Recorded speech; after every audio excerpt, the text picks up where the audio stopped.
So following on from the last video on board of directors being more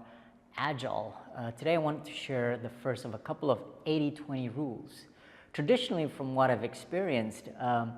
airtime in a board is usually dominated by 80% of the management team presenting and talking, and only about 20% of the airtime directors providing reactive comments to what's presented. First of all, traditionally what happens is management would send these directors big, thick packs, 50, 100 pages of board papers and presentations, and yet at the board meeting, they would present it all over. This, to me, actually creates a disincentive for directors to really read it beforehand because they know they're going to come to the meeting and it's going to get presented to them.